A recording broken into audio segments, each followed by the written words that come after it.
Assalamualaikum warahmatullahi wabarakatuh. Hari ini kita akan membahas mengenai potensial listrik. Ini akan dipelajari. Oke, kita bermula dari energi potensial listrik. Apa energi potensial listrik? Energi potensial listrik adalah usaha untuk memindahkan sebuah muatan dari tahingga ke titik tertentu. Jadi ini ada muatan uji dari titik tahingga yang ingin kita pindahkan ke titik tertentu di sini ya, yang berjarak R. Nah, ini muatan sumber. Kita ingat bahwa muatan sumber itu menghasilkan medan listrik yang arahnya ke segala arah, keluar dan ke segala arah ya. Kita ingin memindahkan muatan uji dari tahingga ke titik tertentu yang berjarak L dari muatan sumbernya. Berapa usahanya? Kita hitung ya. Energi potensial adalah usaha tadi ya. Usaha itu F.dr. Negatif ya. Kenapa negatif? Karena ini kan positif dengan positif harusnya tolak menolak ya. Jadi usahanya berlawanan gitu ya, sehingga negatif. Jadi butuh usaha lebih gitu ya. Nah, kita tahu bahwa gaya listrik adalah Q.E, sehingga persamaan ini bisa diganti dengan EP sama dengan negatif Q.E.dr. Kita tahu juga bahwa E sama dengan K per R kuadrat, sehingga energi potensialnya kita bisa tulis adalah negatif K per R kuadrat dr gitu ya. Nah, kita kakinya keluarkan jadi negatif K besar Q kecil integral 1 per R kuadrat. Integral 1 per R kuadrat adalah negatif 1 per R. Negatif dengan negatif jadi positif, sisanya 1 per R. 1 per R dimasukkan aja syarat batasnya, akhirnya itu di R, jadi 1 per R dikurangi 1 per tahingga mula-mulanya. 1 dibagi tahingga adalah 0, sehingga energi potensialnya adalah K dibagi dengan R. Oke, kita lihat contoh soalnya. 3 buah muatan diletakkan pada ujung-ujung segitiga sama sisi. Ini segitiga sama sisi yang berjarak 12 cm. Q1 nya adalah Q2 nya adalah min 4 Q3 nya adalah positif 2 Q. Jika Q adalah 150 nanocoulomb, tentukan energi potensial sistem. Nah, energi potensial sistem itu interaksi antara muatan 1 dan 2, EP1 tambah EP2, EP12 ditambah 1 dan 3, EP13 tambah EP23. Jadi 1 dan 2, 1 dan 3, 2 dan 3. Jadi energi potensialnya K Q1 per R12 tambah K Q13 per R13 tambah K Q23 per R23. Tinggal substitusi aja nilai Q dan nilai R nya. Kita peroleh totalnya adalah negatif 10 K Q kuadrat dibagi dengan D.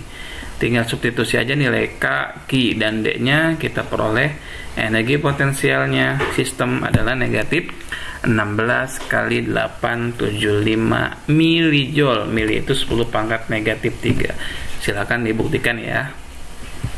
Oke, sekarang kita beranjak ke potensial listrik. Apa ini potensial listrik? Potensial listrik merupakan besar energi potensial per satuan muatan uji. Jadi potensial listrik merupakan energi potensial per satu muatan uji. Kita bisa tuliskan dalam dua bentuk, yaitu dalam bentuk integral dan dalam bentuk rumus jadi. Dalam bentuk integral, kita tahu bahwa usahanya atau energi potensial ini memiliki persamaan negatif Q integral E.dr dibagi dengan Q-nya habis, sehingga potensial listrik adalah negatif E.dr. RI itu inisial ya, RF itu final. Jadi inisial itu mula-mula, final itu akhir. Nah, atau rumus jadi energi potensialnya adalah K per R dibagi dengan Q. Jadi Q yang kecilnya hilang, sehingga potensial listriknya adalah K dikali Q dibagi dengan L. Kita lihat contoh soalnya. Kalau banyak muatan bagaimana Pak? Ini kan satu muatan ya, rumusnya ini. Kalau banyak muatan ya tinggal dijumlahkan saja. Sekali lagi, potensial listrik adalah besaran vektor, tidak bergantung arah, jadi tidak memiliki arah. Jadi abaikan arah, yang kita fokuskan adalah muatan sama jaraknya saja. Misalkan ini ada 4 muatan, 1, 2, 3, dan 4 gitu ya. Nah, yang ditanyakan adalah potensial di titik P oleh keempat muatan tersebut. Jadi yang ditanyakan potensial titik P oleh 4 muatan. Berarti P-nya adalah V1 tambah V2 tambah V3 tambah V4. V1-nya K/1 per R1, V2-nya K/2 per R2, dan seterusnya. Nah, kita tahu Q-nya, Q1-nya adalah Q, Q2-nya juga Q, Q3-nya adalah Q, dan Q4-nya adalah negatif Q. Jadi negatifnya kedepankan ya. Kemudian jaraknya sama ya. Dari sini ke sini 8D, dari sini ke sini 6D. Secara Pitagoras kemiringannya adalah 10D, sehingga dari sini ke sini 5D, dari sini ke sini 5D. Ini 5D, ini 5D juga. Jadi jaraknya sama 5D. Kita totalkan ini dan ini habis, sehingga totalnya adalah ini 2kq per 5D. Lebih mudah ya, jadi tidak perlu arah. Yang penting tahu Q-nya dan tahu jaraknya. Itu selesai. Oke, kita lihat contoh soal. Perhatikan gambar berikut ini. Ada 3 gambar, gambar 1, 2, dan 3. Yang pertanyaannya adalah manakah pernyataan berikut yang benar mengenai potensial titik P dari ketiga gambar di atas? Apakah gambar 1 potensialnya lebih besar daripada gambar 2, lebih besar daripada gambar 3, atau potensial 1, 2, dan 3 sama? Ini 3 ya maksudnya. Atau yang kebalikannya 3 lebih besar daripada 2, lebih besar daripada 1. Kita lihat ya, sekali lagi potensial itu hanya bergantung jarak dan muatan saja ya, tidak usah fokus ke yang lainnya, hanya fokus ke jarak dan muatan. Lihat gambar 1. Ini yang hijau-hijau ini muatan ya. Muatan yang ini, yang jaraknya adalah D kecil, jadi kaki per D kecil. Yang ini jaraknya D besar, berarti kaki per D besar. Gambar kedua juga sama, jaraknya ini D kecil, jaraknya D besar, jadi kaki per D kecil tambah kaki per D besar. Yang ketiga sama juga, kaki per D kecil tambah kaki per D besar. Jadi potensial gambar 1, 2, dan 3 bernilai sama. Oke? Jadi jawabannya adalah B. Kita lihat soal berikutnya. Perhatikan gambar berikut, ada gambar A, B, C, dan D. Pada gambar manakah potensial di pusat sumbu bernilai maksimum? Di pusat sumbu itu di sini ya. Oke. Yang A, kita fokusnya ke muatan sama jarak aja ya. Ini jaraknya sama ya terhadap sumbu ya. Jarak muatan terhadap sumbu sama gitu ya. Anggap aja D gitu ya. Sehingga potensialnya adalah K. Q-nya adalah 2 dan negatif 9, jadi 2 dikurangi negatif 9, 2 dikurangi 9 dibagi D, hasilnya adalah negatif 7K per D. 2 dengan negatif 9 adalah negatif 7 ya.